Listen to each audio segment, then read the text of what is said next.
Good afternoon, everybody. I'm really sorry for the tardiness today. I got two very brief things, then we'll dive into your questions. On March 31st, President Biden released the first ever presidential proclamation recognizing April as National Arab American Heritage Month. The secretary echoed the president releasing a statement on April 1st, recognizing and celebrating the vast contributions Arab Americans have made in the United States, including right here at the Department of State. From writing the very words that come from this podium to ensuring life-saving humanitarian aid is delivered to those in need, to developing policy on our most difficult problem sets and implementing that policy overseas. I want to personally thank all Americans of Arab descent who have dedicated their lives to public service and recognize the contributions they have made to our national security and protecting their fellow Americans abroad. The U.S.'s unique diversity is our greatest strength, and we mark National Arab American Heritage Month to honor and celebrate those contributions here and all over our country. Secondly, tomorrow will mark 1 year since Russian pro-democracy activist and politician Vladimir Kara-Murza was arrested in Moscow. Russian authorities charged Mr. Kara-Murza with multiple offenses stemming from his exercise of freedoms of expression and association.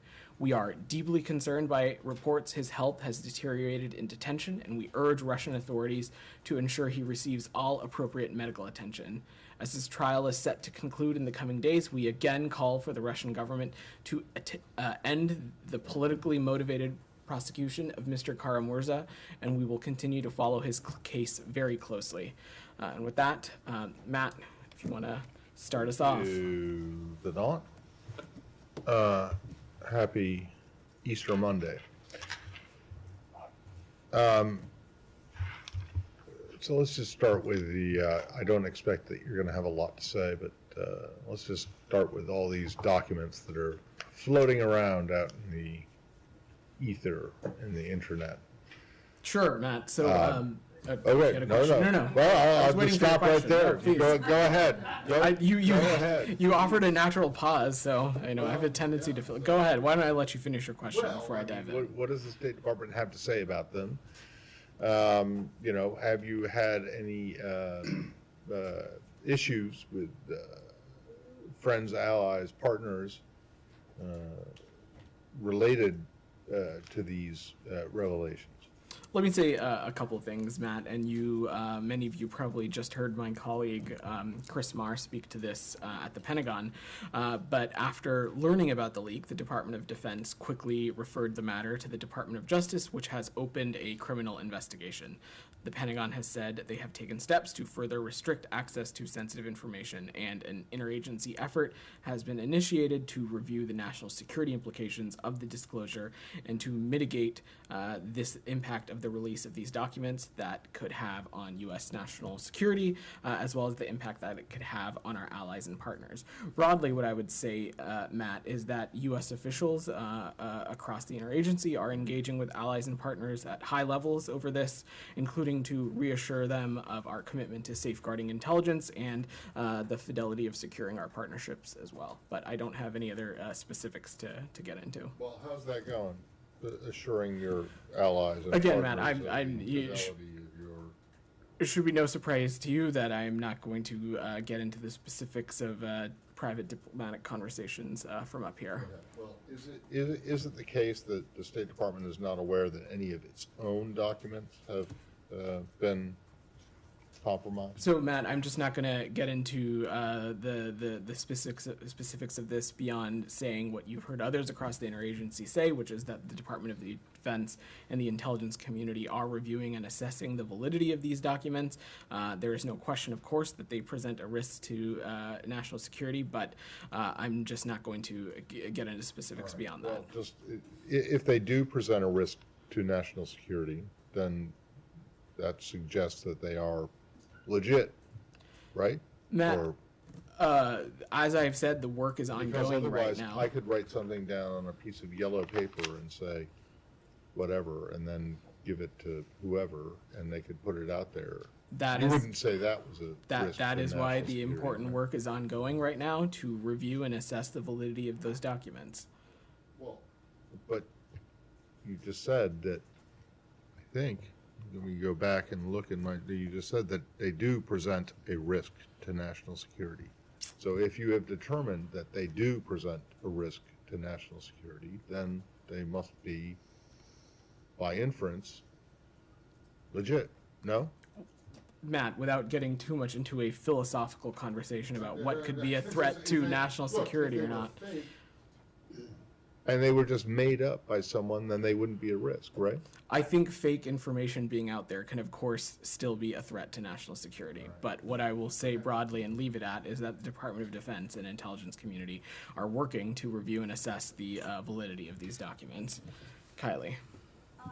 So when you talk about communicating with allies to reiterate commitment to safeguarding intelligence, which allies have you had those conversations with thus far? I'm just not going to get into the specifics of those conversations or read them out, but that work is ongoing, and we are engaging with allies and partners over this. And are those proactive conversations and such that you're going to the countries that were mentioned in these documents, or is this in response to them reaching out to you with concerns about this information being in the public? I'm not going to parse it more specifically than that these engagements are ongoing. They're happening across the interagency. They're happening at the highest levels, and we're doing so with our allies and partners. So, hold on, so they're happening across the interagency. So is state taking the lead on those conversations, or is DoD having conversations, states having conversations, the White House is having conversations? Can you As the main diplomatic branch and agency of this administration, of course, the Department of State would have a role in communicating with our allies and partners, but these conversations are happening across the administration. U.S. officials are engaging with allies and partners at the highest level over this. And just one last question. Has this department implemented any measures to restrict access to classified information that's in this building as a result of this leak? For example, are officials who could print out classified documents in this building still allowed to do so? Kylie, I just wouldn't get into the specifics of operational security decisions regardless of the circumstance and what rules and policies that are in place. What I would say is that we take the security of our intelligence and classified documents very seriously. And of course, as I said at the top of this, there is an interagency effort that's been initiated to review the implications, but I'm just not going to get into any policy changes that have happened or not happened as it relates to this. Janie, go ahead. I'll come back to you, Alex. Janie, go ahead. These issues. Sure. The U.S. intelligence agency wiretapped the South Korea's foreign affairs and national security line. If this is true, how do you see the impact on the U.S. and South Korea relationship? Well, Janie, what I would start with by saying is that our commitment to the Republic of Korea is ironclad. But broadly, as I told Kylie, U.S. officials are engaging with high levels with our allies and partners over this to reassure them as it relates to our commitment to safeguard intelligence and sensitive documents, as well as ensuring our commitment to the security of the partnerships that we have with these countries. Do you think that Russia was involved in the leak of this secret document? It would be of most inappropriate of me to offer any assessment on cause or source or anything like that. What I will just reiterate is what I said at the beginning of this, is that the Department of Defense quickly moved into action. They have referred the matter to the Department of Justice for an investigation, and I will let the Pentagon and the DOJ speak more specifically about that process. Alex, go ahead. To clarify what you told Matthew. The fact that it was referred to the DOJ, does that suggest that you have no question about the authenticity of the documents? Alex, I'm not going to be prescriptive beyond what I said to Matt, which is that the Department of Defense and the intelligence community is hard at work assessing and reviewing the validity of these documents, and I'm not going to get into any other specifics beyond that. You're not in a position to deny that the Kremlin was behind this leak. Right. I'm not in a position to deny or confirm anything beyond what I said, as there is an investigation and process that is ongoing. And also, how much of your assessment also covers that? How will this leak impact the trajectory of the war? Because we talk about an ongoing operation? Are you talking about the trajectory of the war in Ukraine? Look, I will let our Ukrainian partners speak to the decisions that they are making as it relates to the battlefield and any posture or planning that they are undertaking. What I would say broadly, and this is nothing new, is that we're going to continue to support Ukraine in the wake of Russia's brutal aggression for as long as it takes, and that continues to be the case. But I'm not going to get into anything beyond that. On the same topic, go ahead, Daphne. Thanks. Yeah. Israel has rejected claims raised in the documents that leaders of Mossad had supported nationwide protests against a proposed overhaul of Israel's judiciary. Have you had conversations with your Israeli counterparts on this, and are you concerned more broadly that this leak might affect your relationship with Israel at a time when tensions between Israel and Palestinian groups have sharply increased? Let me say a couple things to that. First, our partnership with Israel is deep. It is an important partnership that we have with Israel. But broadly, what I will say is that I'm not going to read out private discussions that are taking place between the United States and our allies and partners, beyond just saying that they are happening at the highest levels and we are working to communicate when we can. Are you concerned this document leak might have an impact on your relationship? Again, with our Israel? commitment to Israel is ironclad. Our commitment to Israel's security is ironclad, and we speak often with our Israeli partners. And you hear this administration writ large talk about the deep relationship that we have with our Israeli partners. Camilla. Is this department playing any active role in assessing any Russian disinformation coming off the back of these documents? Again, Camilla, while the important work is being done to assess the validity and veracity of these documents, I'm just not going to get into the specifics beyond that. What I will say is that, of course, broadly, when anywhere disinformation and misinformation happens around the world, we are paying close attention, and where possible, we try and take steps to ensure that disinformation and misinformation does not spread. But again, I'm just not going to get into specifics as it relates to this. Shannon. I'm sorry, Leanna. I know you've had your hand up patiently. I'll come back to you after. Shannon, go ahead. So, Wanted to ask you about the French president's comments over the weekend. Sorry. Well, I'll start and you'll have a very smart follow-up. Before we jump into that, does anybody else have anything on this before we move away to on the topic we were talking about before? About the classified documents? Yeah. Okay, go ahead. Then I promise I'll come back to you guys. I have a couple questions. So with the leak of the classified documents, South Korean criticism of excessive U.S. intelligence activities against allies is a big issue right now. And I was wondering what the U.S.'s response to those criticisms is. Well, you just, I think, heard me speak to this a little bit to Janny's question, but since you've asked, I will reiterate again that, one, our commitment to the ROK is ironclad.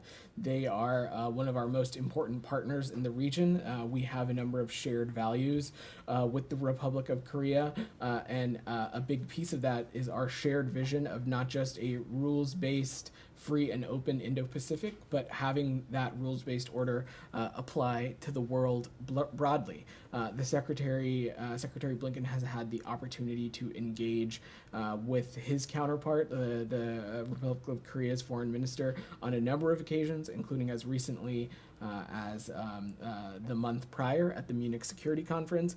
This is a deep partnership that we have, and it is one that is enduring. But again, broadly, as I said, there are conversations ongoing. We are engaging with our allies and partners on this subject, but I just don't have anything other specific to add. And following off of that, South Korean president will be making a visit in about 2 weeks. Do you think the leak of the classified documents will affect the event itself?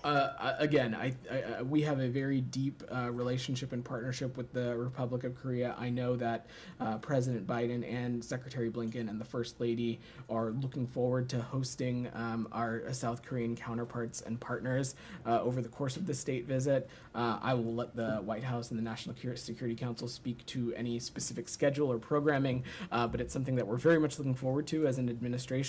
And again, our commitment to the ROK is ironclad. Anything else on this topic before we pivot back to Shannon and Leon, who've had their hands up patiently? All right, go ahead. Thank you. So, the President of France was quoted in 2 publications over the weekend as saying that Europe should pursue a different strategy on Taiwan from Washington. I just wanted to know if the State Department has a response to that, especially given the last couple meetings now with European allies, the U.S. has touted a strong strategic alliance against China. Let me say a couple things. First, the foundation of the transatlantic relationship is our shared commitment to democratic principles, the rule of law, the respect for human rights, and an international rules-based order. And France is our oldest ally, and these shared values have been the North Star of our partnership and continue to guide us today, including both of our countries' joint approach in supporting Ukraine. This is also the case in terms of the broad concern related to the PRC and its coercive economic practices, its threatening behavior towards Taiwan, and its human rights abuses, and the risk of deepening or creating new economic dependencies. The secretary just returned from a NATO foreign ministers ministerial where there was an entire session on the role that the Indo-Pacific plays. And that's because NATO has recognized the PRC's stated ambitions and policies. They challenge our interests, they challenge our security, and they challenge our values. And allies, including France, have committed to work together to address these systemic challenges. As you likely know, Shannon, EU President von der Leyen has also been part of these travels to Beijing, and the EU itself has described the PRC as a systemic rival and strategic competitor, in addition to being a partner. As I said, President von der Leyen outlined in her speech in March that the PRC poses risks to European economic and national security. The United States and the EU remain concerned regarding the PRC's support of Russia's invasion in Ukraine. But broadly, what I would just ultimately say again is that countries have their own sovereign decisions and have their own sovereign decisions to make as it relates to any bilateral relationship that they hold. Our viewpoint will always be, what can we accomplish bilaterally and multilaterally with countries where partnership with the United States is at its center. And I think through the partnership between the United States and France and the partnership between the United States and the EU, we have done a lot of important, great work, including supporting our Ukrainian partners in the face of Russian aggression. And I think that work is going to continue to move forward as we continue to work collaboratively to deal with the growing role that the PRC plays as well. Leon, go ahead. I guess the follow-up is a must. You don't really answer the question in the sense that you don't qualify or characterize President Macron's comments. Do you find them helpful, unhelpful? And also, I mean, this is against the backdrop of the Chinese maneuvers off of Taiwan, which are finishing today, fairly important. And France is basically saying that the Europeans in general should not get caught in this sort of block or logic of blocks between China and the U.S. or tit for tat between China and the U.S. and have their own autonomous strategy. So how does that fit in? Well, let me say a couple of things. I think, again, these countries countries that have their own sovereign autonomy. They have their own right to have bilateral relationships. They have their own right to comment on these bilateral relationships. But what I know is that the United States and France's partnership is deep. They are our oldest allies. We have countless shared values, and they have been immense partners in both holding Russia accountable for its aggression into Ukraine. They have been immense partners in our work to address the challenges posed by the PRC. They have been, of course, helpful in the EU context, but also through NATO and through these other fora as well. Specifically on the actions that you so referred to, Leon, we are, of course, closely monitoring those actions. And actions like these, they undermine peace and stability across the Taiwan Strait, which we continue to believe, and it is a viewpoint that we know our French allies share, is critical to global prosperity. And as we have said before, you heard me say this on Thursday, there is no reason for the PRC to turn a transit which held precedent which is consistent with U.S. long-standing policy into something that it's not. Yes, but you've been saying there's no reason for them to, but they did. They sent out ships and everything. So you can't come, a week later after the fact and say there's no reason for them to. They did it. So, Well, there is no reason for them to. I understand that they did it, and as I said, we are closely monitoring Beijing's actions, but also broadly, in keeping with our belief that we won't be deterred from operating safely and responsibly in the seas and the skies of the Western Pacific, consistent with international law. In keeping with that, the Nimitz Carrier Strike Group and Marine Amphibious Readiness Group are conducting routine operations in the Philippine Sea and will remain in that region. And I will say again that there's no reason to turn this transit into something that it was not.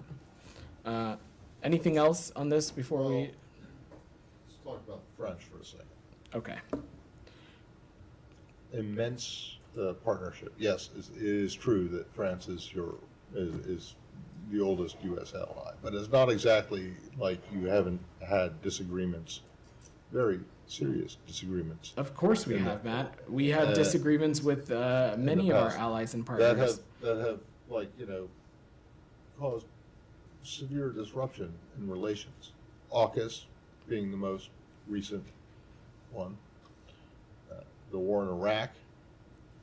Do you have a question, or are you just trying to give us a history lesson? Are you saying all of that is forgiven? All of that is done, over with, and What I'm saying is that everything is fine? what I'm saying about our French allies, and which is what I would say about any ally and partner that we have, is that of course there are areas in which we disagree, but that does not take away from the deep partnership that we have and what we have accomplished through the bilateral relationship with that country, and that is especially true with our French allies. So sorry, just to follow up on this, are you concerned at all that Europeans might not be so much in favor of defending Taiwan if that were to be the case? In the Leon, sense that the defense relationship obviously is not the same, and the interests are not Leon, necessarily the I same. would point you no further than President von der Leyen's speech just a number of weeks ago, where she talked about the PRC as a national and economic security threat for all of Europe. And so on a lot of these issues as it relates to dealing with the complex challenges posed by the PRC, there is immense convergence between us and our European allies and partners in how we tackle that challenge head on. And there's also a number of fora in which we can do that through the European Union, through NATO, through other mechanisms. Anything else on this before we pivot away? Saeed's patiently had his hand up. All right, Saeed, go ahead. Thank you, Vidan. A couple of things on the Palestinian-Israeli issue. Last Thursday, the United States blocked a statement, or a potential statement, by the United Nations Security Council condemning the storming of Al-Aqsa Mosque. And my question to you, why would the United States condemn the storming of any place of worship?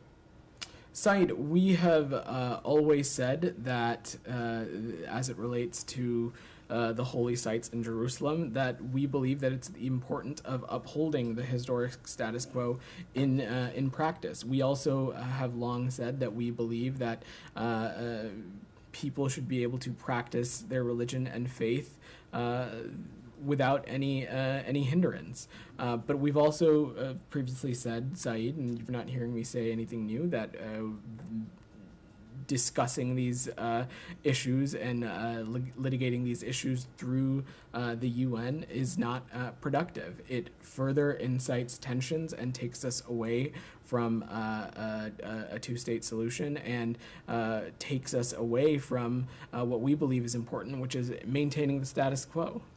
You know, that statement would have just said we condemn the storming of the mosque while people were worshiping. I'm sure that the United States of America and many other countries would have probably done the same thing if, let's say, the Chinese attacked the mosque where the Uyghurs are worshiping. Saeed, I'm not going to get into hypotheticals, but we have spoken clearly and firmly about any concern of changing the status quo as it relates to the historic holy sites in Jerusalem, and we have continued to call for constraint, coordination, and calm as well. Let me ask you, today there was a march by thousands of settlers into Ebitar, protected by the Israeli army, who attacked the press with tear gas.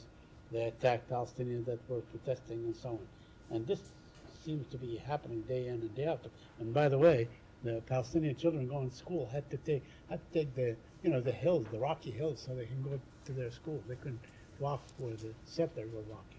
So I want you to tell me, what is your position on this particular incident, if you're aware of it? Saeed, we have made our views clear, and that is that it is critical. On this march, that is being protected by the Israeli army, and all the trimmings. so It to is speak. critical for Israel and the Palestinian Authority to refrain from unilateral steps that incite tensions, that undercut efforts to advance a negotiated two-state solution. And that, of course, includes annexation of territory, evictions, demolitions, violence against civilians, violence against journalists, incitement to violence, and things of that nature. Sorry, we've spoken about this before. On the creation of a new national guard in Israel, and the possible. I mean, this was what was published this today, that an Israeli officer, Avinoam Imuna, well known for giving orders to shoot and kill Palestinians at sight and so on, will head that group. Are you concerned? Even the former Israeli Prime Minister Ehud Barak, who was a general in his own right, so to speak, warned against such a thing. Do you have a position on this? Said these are all hypotheticals, and we're aware of these reports about potential candidates, but I'm not going to comment on hypotheticals, and I would refer you to the government of Israel to speak more specifically about this. Broadly, what I will say is that we've always emphasized to call on those to refrain from actions, including rhetoric, that could inflame tensions. Go ahead. Yeah, you just said going to the United Nations is unproductive. Are you saying that the Security Council in this conflict is irrelevant? And if so, why? I'm not saying it is irrelevant. What I'm saying is that this is an issue and a topic that needs to be decided and determined and discussed between the Israelis and the Palestinian Authority. And that is exactly why almost every day questions as it relates to this region that have come up, I and others from this department have spoken firmly about our viewpoint being the desire for a negotiated two-state solution. And that being the mechanism. And so I just don't have anything else to offer on that. Can I, sorry, on Russia and Evan Gershkovich, are there any updates there? Have you guys gotten consular access? Have you been given any new information from the Russians about him? So thanks for your question, Matt. What I can say is that we are still continuing to seek consular access. At this point, it is a violation of Russia's obligations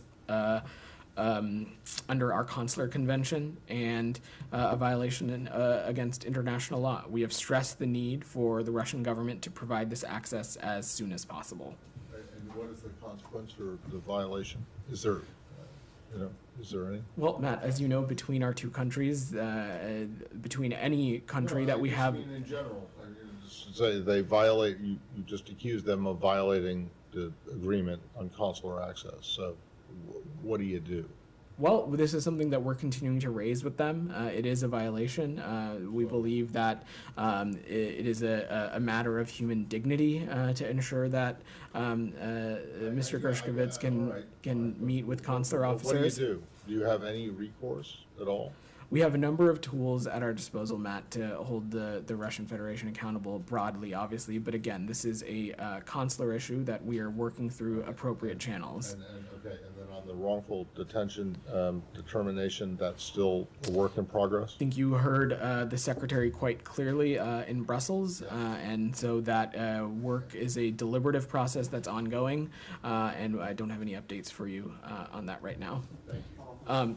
I'm going to go to I've gotten a couple questions already, Alex. Go ahead. You asked a couple of mine as well, but just wanted to get the state response, the State Department's reaction to state media reporting that Gershkovich has been officially charged with espionage. I know that information's limited, but if you could just respond to that officially happening. Well, I would point you no further than what the Secretary said in Brussels and what I and others across the Energy Agency have spoken about as well. These charges, it's hard for any of them to have veracity. And again, Secretary Blinken had the opportunity to raise this detention with Foreign Minister Lavrov last weekend, if I'm doing my math correctly, and he underlined the United States' grave concern of not just these charges but the detention, and called for his release immediately. I know that you are still working on consular access, but in terms of the formal communication between the MFA and the embassy about even just a notice of arrest, that hasn't happened yet. So that happened, I believe, over this past weekend, in which the ministry did provide a notification of detention, but they have still not granted consular access. And as I said, this is a violation against the obligations we have within our consular convention with Russia. Do you have any indication as to why it's taken this long? Like why they still haven't granted it? It seems. For consular access, yes. That's a question for the Russians. We've been calling for consular access since the very first day, as we do with any American citizen who is detained abroad. Our call is for American citizens to be granted consular access so that our officials can check in on them and ensure their well-being. Sorry, just one final one. I know that in previous briefings you've said that the State Department stance is that all Americans should leave Russia, whether you're a reporter or what have you. Has the State Department been in touch with any American reporters in Russia about trying to get out, of advising them to get out? What protections are in place? Due to privacy considerations, I'm just not in a place to speak to any specific conversations, but you are correct. The travel warning for the Russian Federation is a level 4, which is do not travel, and our message continues to be to any American citizen in the Russian Federation to leave immediately, and that our embassy in Moscow can assist should you need assistance to do so. Go ahead, pat your hand up. Sir, following DW's I'll come back to you, Said. Investigation that members of the Bengali government may be involved in the torture and killings of RAB. We've been talking here about that. How will you proceed with the sanction imposed on RAB in December 2021 for serious human rights violations? I'm not going to get into the specifics of any new actions or designations that the U.S. government may take, but what I will say broadly is that, and you heard me speak to this on Thursday, we will examine the allegations in this article and video carefully, and our immense hope is that the Bangladeshi government do the same. Perpetrators of any human rights abuses should be held accountable. Go ahead. Thank you very much. I'd like to go back, if you like, to last Friday. It's been confirmed that 3 U.S. military personnel were traveling with the SDF's Muslim Kobani in northern Iraq on Friday. This was confirmed by the CENTCOM. My question is going to be, is the United States now putting American lives at risk and providing round-the-clock personal protection to Muslim Abdi wherever he may go? Because we all know that this man comes from the ranks of an organization that's on your list of FTOs. I'm not familiar with this case, so I'm going to have to check with our team and get back to you. Obviously, for any comment about force posture or the positioning of American troops, I'd refer you to our Pentagon colleagues. Do you know any information as the State Department that Muslim Abdi's dealings in northern Iraq or northern Syria, wherever it may be, that the United States is actually providing some sort of, security guarantees so that he can travel safely? I don't have anything to offer on that, but I'm happy to check and see if we can have anything to say. Go ahead. Thank you. Secretary of State just having meeting with the visiting Bangladesh foreign minister in this building right now. Mm-hmm. But when he is in town, Prime Minister of Bangladesh, Sheikh Hasina, has launched a ferocious verbal attack on the U.S., questioning U.S. democracy, human rights, and blaming them for the regime change. And her son, an ICT advisor to the Prime Minister, has said U.S. State Department nothing but a bunch of hypocrites. So do you comment on that? And just I'll supplement another with my colleague that you are urging investigation, you are thoroughly examine, and you urge Bangladesh government to investigate the Netron News and DW report, but Bangladesh government is examining other way around. They arrested already one of the witness in Bangladesh, so they examine other way. So what is your comment on that? And highest largest Bengali daily newspaper Pratham Alo today a bunch of group of people, breach the security and they're looking for the editor, they want to harm. So what is your comment on three of my questions? Let me see. Let me try and unpack that. First, as it relates to the Prime Minister comments, look, the latest World Press Freedom Index ranked Bangladesh 162 out of 180 countries, a drop of 10 places from the previous year. And one of the biggest reasons that Bangladesh scored that, and you have asked about this question previously, is the Digital Security Act, which, per our assessment, is one of the world's most draconian laws for journalists. And we have made our concerns about this law quite clear. A free press and an informed citizenry are key for any nation and its democratic future, and we are concerned that media and content restrictions and the impact that they might have. Look, broadly, I'm not going to, I don't have any new or different comments to offer about your second question that you asked. I would reiterate that any abusers of human rights should be held accountable, and it's our immense hope that the Bangladeshi government does look in to the contents of this article and video. Go ahead. Regarding Bangladesh, the main opposition party, BNP, they are demanding for a category government during our upcoming election. However, the current ruling party, they are saying, and they are rigid on their stance to hold the election under the current constitution, which has already abolished the category government system. In that situation, what will be the U.S. stance regarding our upcoming election? I'm sorry, I didn't hear the first part of your question. What was your question? The main opposition party, BNP, they are demanding for a category government system for our election time. But the current ruling party, they are rigid on their stance to hold the election under the current constitution. The constitution has abolished the category government system. Okay. On that situation, what will be the U.S. stance? So let me say two things. First is that we want to and are looking forward to deepening our relationship with Bangladesh. That's why Secretary Blinken had the opportunity to meet with Bangladesh's foreign minister today. But broadly, the U.S. supports the principle of free and fair elections in Bangladesh and around the world, but I'm not here to endorse one political candidate or party versus another. We, again, are looking forward to deepening our relationship with Bangladesh as a whole. Direct follow-up to that, is the Secretary of State, or did he kind of mention the investigation when he met? I don't want to get ahead of any formal readout that we put out, which we'll be putting out one later today, I'm sure. Dylan, you had your hand up. Back on China for 1 second. Sure. It's been now 2 months, well, about 2 months and a week since the Secretary canceled or postponed, as you guys have said, his trip to China since the balloon incident and everything that followed. Are you any closer now than you were previously to rescheduling that trip? As you heard me say on Thursday, Dylan, to one of your colleagues' questions, is again, we have and intend to continue to keep lines of communications open with the PRC, and we look forward to rescheduling the Secretary's trip when conditions allow. You guys have said that it was postponed, going on your way to say it's postponed, not canceled. At what point does it become canceled, not postponed, if it's not rescheduled? How many more months until that it's is hypothetical. I'm not going to engage in, Dylan.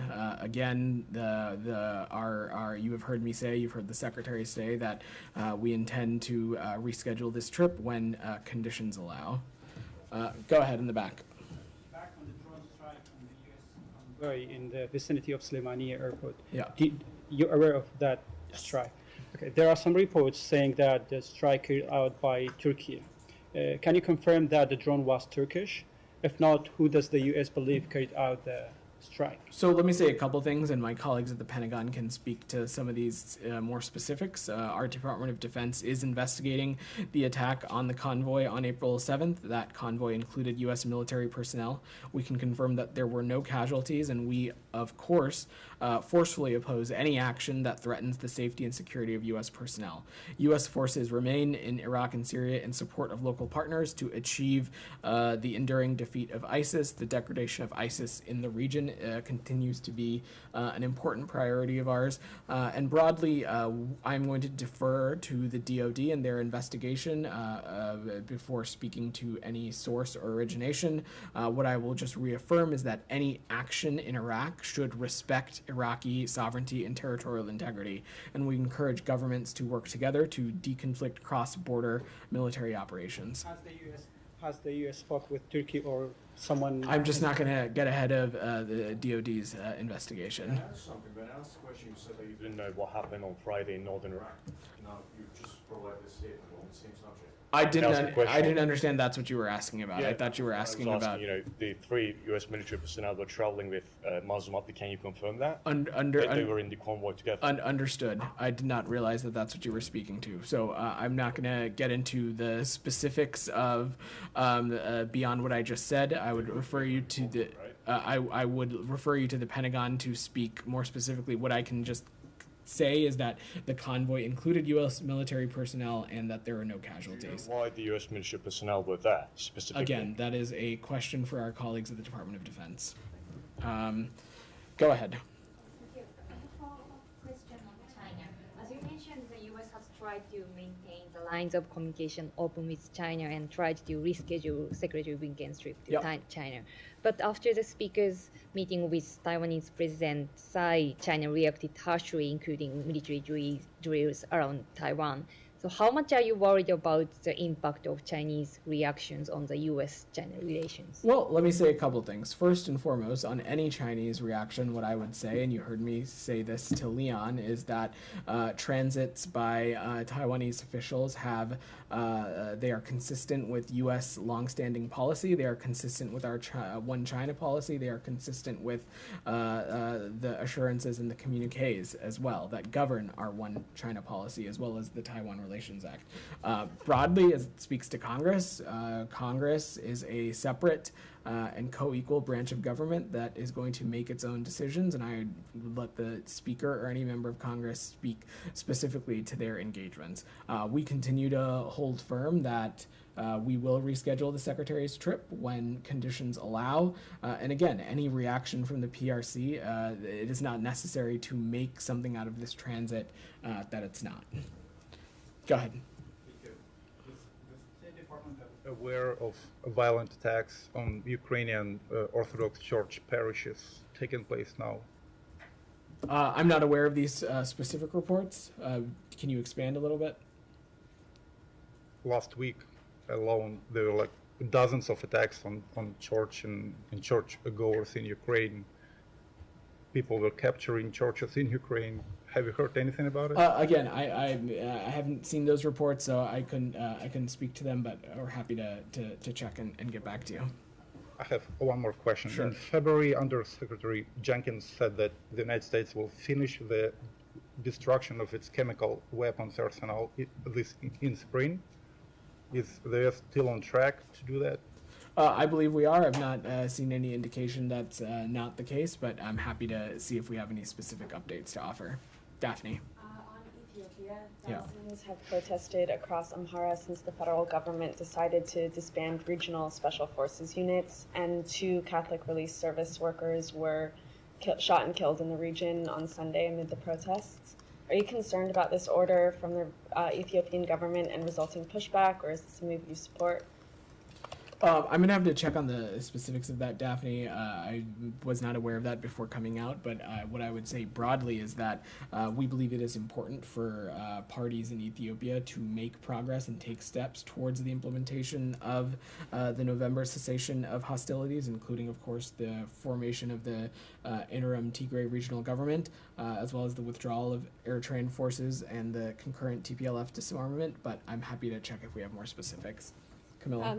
The Secretary is accompanying the President to UK and Ireland, Northern Ireland. There was some limited violence in the streets of Derry. Do you have anything to say about any concern ahead of their visit, there being any more unrest in the region for the president and secretary visit? I don't have any on the ground or assessment to offer. Obviously, if this is relating to any potential American citizens traveling to the region, we have travel advisories, specifically both to Ireland and the United Kingdom. I would point individuals there, but the president is going to travel to Belfast, Northern Ireland, to mark the tremendous progress since the signing of the Belfast Good Friday Agreement 25 years ago, and to, of course, underscore support of the U.S. to support Northern Ireland's vast economic potential. And then after that, he will be in Ireland, and he will discuss with our close cooperation on a range of shared global challenges as well.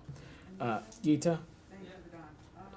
On Yemen, Saudi officials were in Yemen yesterday talking about the ceasefire and making it permanent, finalizing the end of the war. Is the United States involved, although the Omanis are mediating, is the United States involved at all in any shape or form? And if not, is the Biden administration being briefed on where it's going, what's happening, and how do you see the likelihood of the war really ending? Let me say a couple things. We welcome recent progress in Yemen peace efforts, including the visit by Saudi and Omani delegations to Sana'a and the Republic of Yemen's public commitments to take additional steps to achieve peace. This progress follow more than a year of intensive UN-led diplomatic efforts, efforts that are supported by the United States and regional partners like Saudi Arabia and Oman. We, of course, are supporting these efforts, but they are UN-mediated ones, which, as you know, Geeta, began in April of 2022, and this laid the foundation for renewed peace efforts while delivering tangible benefits to the population. The U.S., of course, is deeply engaged on this, and officials travel to the region frequently, but I just don't have any other specifics to offer on the process. Alex, go ahead. Thanks, Ron. Back to Russia, Ukraine. Sure. In the reaction to the Kremlin's latest comments on Ukraine, Medvedev said over the weekend that Ukraine should be erased from the map. A country that chairs UN Security Council simply denies another country its existence. Do you have any reaction? Well, Mr. Medvedev is wrong, and you have seen the United States take serious action over the past year and even prior to that to support our Ukrainian partners, to do everything we can to support them so that they can defend themselves against Russia's aggression and defend their territorial integrity and sovereignty. Alex, at the crux of this is the rules of a rules-based international order and the foundations of the UN Charter. The border of one country should not be erased by pure aggression of another, and that is what Russia is trying to do. And so we will continue to support our Ukrainian partners and put them in the best position possible for the negotiating table, should that come. And on the Security Council, 10 days in, is it your take that Russia has been taking its chairmanship less seriously, to put it mildly? Well, it's our hope for Russia to conduct itself professionally during its scheduled presidency and for the Council to continue to do its important work on a number of issues of peace and security across the world. That said, we also expect and are fully preparing for Russia to continue to use its seat on the Council to spread disinformation and to try and distract from or justify its egregious actions in Ukraine. And so we're going to continue to take close attention, and we will take appropriate steps as needed. Is Secretary plan to attend a formal meeting end of this month? I don't have any travel to announce or preview, Alex. Go ahead. Yep. Super quick question. So Tunisia is planning to join BRICS. Any comment on that? These are sovereign decisions for countries to make. I don't have anything to offer from up here. Go ahead. My second question is that U.S.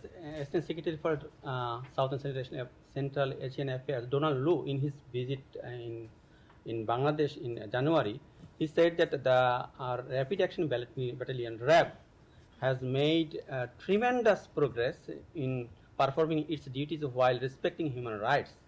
So considering this, whether the U.S. is thinking to withdraw its sanction on RAB?